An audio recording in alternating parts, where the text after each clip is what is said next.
Oh, hello there. Good morning. Aloha. Buongiorno. Yeah, hi, hello, ciao. This is John Anthony. I'm John Anthony. This is another School of Life video.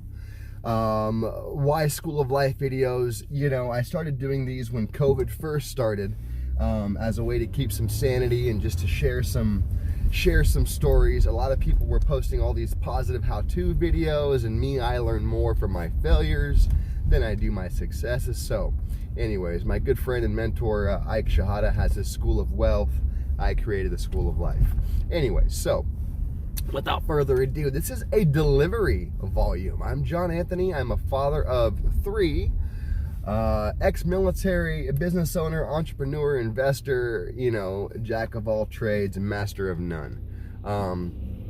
So this particular story is about it's a delivery, a birthing delivery volume, which is kind of unusual for you know, a boy to be talking about. But any boy that's had a relationship with a gal or somebody else that ends up in having children will relate to these stories, because I haven't posted many videos for a while because the third baby has just been a little bit challenging for us. You know, we're getting back into a new routine. We're figuring out how to sleep and how to do things now that we are grossly outnumbered 3-2. So at any rate, this is a story about the delivery. Every time my wife has a baby, every time as if she's had so many, but each time I've been asked to recap my version of what happened the night, you know, or the day before, or the birthing story. So without further ado, when my wife gave birth to a little boy, Wyatt William, October 17th, a few months ago, 2 months ago now.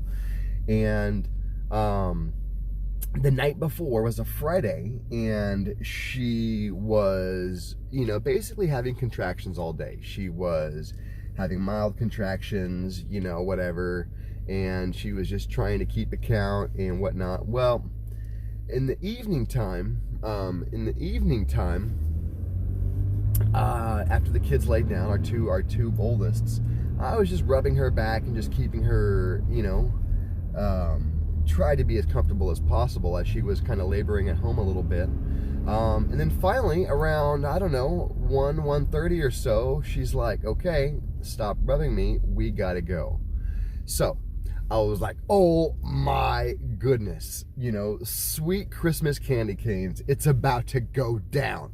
So thankfully we had her mom was there, grandma, so we let grandma know that, hey, you know, watch the 2 boys, we're going to the hospital. And so we grabbed our bag, we grabbed our little our hospital bag, and we were on the road. But I was silent, because the first 2 times my wife gave birth, my report card, my review of the evening or of the events was unfavorable. I was saying all the wrong things. Like, for example, after a big contraction, rather than say something like, no big deal, stay calm, work on your breathing, good job, good breathing, way to stay focused, I was like, oh my gosh, that was the biggest contraction I've ever seen, good job, baby. And she's like, no, that's not what I want to hear right now. That is not. So my first 2 times in the living room, I got very poor report card ratings. I got like maybe a D or a C minus, you know, at best. So I was determined, baby number 3 times charm, to get a better score, right? And the last time, we had somebody in the room with us, one of our very, very dear friends, and I will not mention names. Amy Fielding was in there, and Amy was basically, she was, you know, in the shower with my wife the whole time last time, and she was splashing the walls with essential oils and things like that. Well, we didn't have Amy there this time because of COVID, and we didn't even have essential oil. So I was just on a different mission to try to figure out how to get a good review. So we check into the hospital, we go to Zuckerberg Hospital, we get this cool parking pass, so we get to park right up front, skip the line.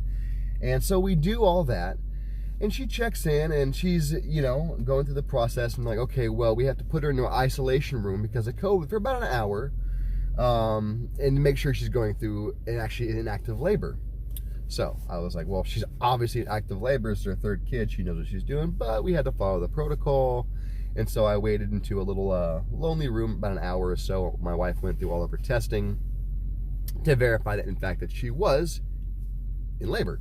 So once we verified that, we were very relieved.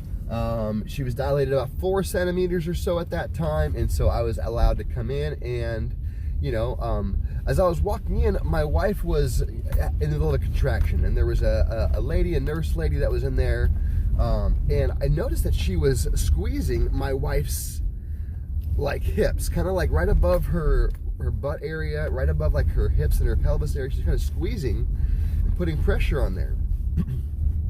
And my wife was appreciating it.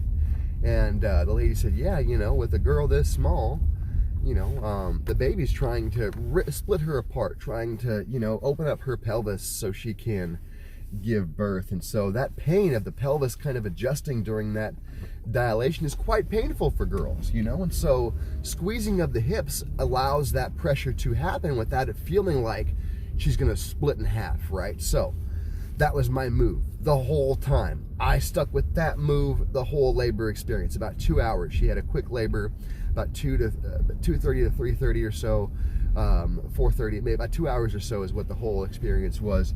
But I'm squeezing the whole time. Each time she's contracting, I was just pushing right there to make sure that I was applying that right pressure. And anyway, so a couple hours of this go by. She pretty much labored in the shower the whole time. And after a couple hours, about 3 hours or so, she was ready. She was ready. There was no epidural. You know, she went all natural. Original birthing plan was to show up, get the epidural right away, and just have a relaxing pregnancy with no stress. Well, my wife ended up changing all of that as soon as we got there. She was like, no, screw this. I'm going to beast mode this baby and just see what I can do. And she did. And she went as far as she could go, and she ended up going all the way.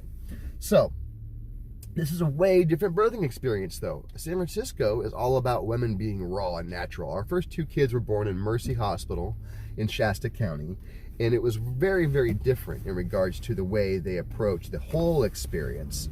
You know, when my wife was giving birth, they had a nurse that was kind of taking her fingers, and she was doing this thing inside my wife to kind of stretch and open up the cervix and to keep things moving. And these people did none of that. These people were just like, no, she can do it. It's a small baby.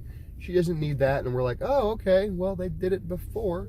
So anyways, after a few short pushes,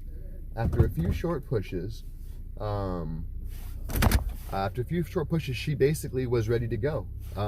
She was ready to go, and she was fully dilated at about. So she pushed. She started pushing, and the nurse and the people in there were like, "Hey, do you want to catch the baby?" And I was like, "Yeah, of course I want to catch the baby, sure." And so I came around, and as the baby was coming out, I delivered the baby. I didn't deliver it; she delivered it, but I received the baby. And beautiful. And just moments before my wife pushed the baby out, it was like the ring of fire, and she's yelling for help. I can't do this. And I was feeling for my wife, because these people weren't helping her like at Mercy. At Mercy, they had her legs up in stirrups. Somebody was holding her leg. Somebody was making it comfortable for her. There was nobody holding her leg. There was no stirrups at SF Zuckerberg Hospital. They let her just basically pump this baby out all by herself. And so she was screaming, I can't do it. I can't do it. And I just prayed. I asked God. I said, hey, God, please just try to take away this pain so my wife can have this baby without a lot of extra stress. And by the grace of God, she popped it out a couple minutes later, a couple of seconds later. And I was holding that new baby, and I was just so elated. But my wife, I was so proud of her. We didn't have the support this time as we did last time. There was no family allowed to be in the waiting room or the nursing room or anywhere. It was just me and her because of COVID. So very, very different, but we got through it. And that's why I've been radio silent for a while, dealing with 3 babies and my beautiful wife. I'm so proud of her. And Tanya, if you're the one person watching this video all the way to the end, good job, babe. Great job. I know we had talked about a big family, but I keep giving you boys, and so I think I'm cut off at 3. But it'd be nice to have a 4th, you know, maybe try for a girl. I don't know, but I think we're pretty much done, but we'll see how it goes. We said we were done at 2, but then 2 years later go by and we get the itch, so we'll see what happens. But thank you for watching. Hope you're having a great day. COVID is back in right now. Election just happened.